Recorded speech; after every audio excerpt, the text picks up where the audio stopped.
Audrey Delem, bonjour. Bonjour. Vous êtes Project Manager chez Viatis Conseil, qui est membre de Square, et je vous reçois pour évoquer une situation qui peut apparaître comme un crève-cœur dans les entreprises, arrêter un projet innovant, et ce même si on a toutes les raisons d'y croire et qu'on y est attaché. Alors, première question, pourquoi est-ce un sujet important ?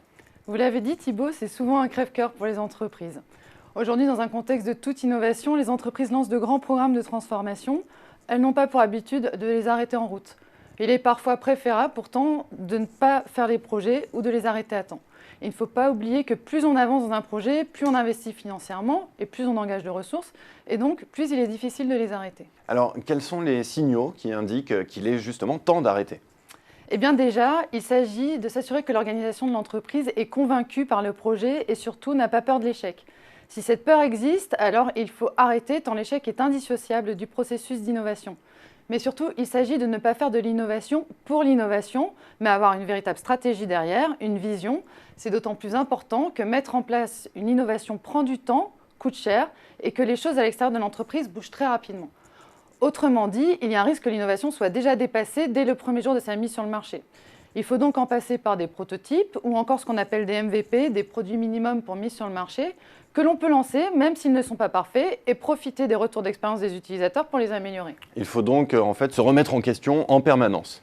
Oui, absolument. C'est le sujet de l'appétence au risque. D'ailleurs, l'absence d'évaluation régulière des risques est un signe très inquiétant.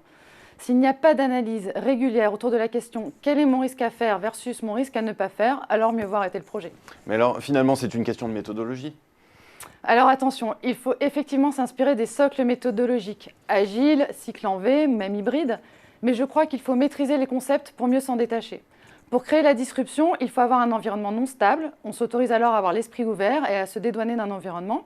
Si la méthodologie de réalisation prime sur le résultat recherché, eh bien c'est un nouveau signe qu'il faut arrêter le projet. Mais alors, comment est-ce qu'on fait pour dépasser ces problèmes ? Que recommandez-vous ? Une solution intéressante à mon sens, c'est de faire des incubations dans des spin-offs.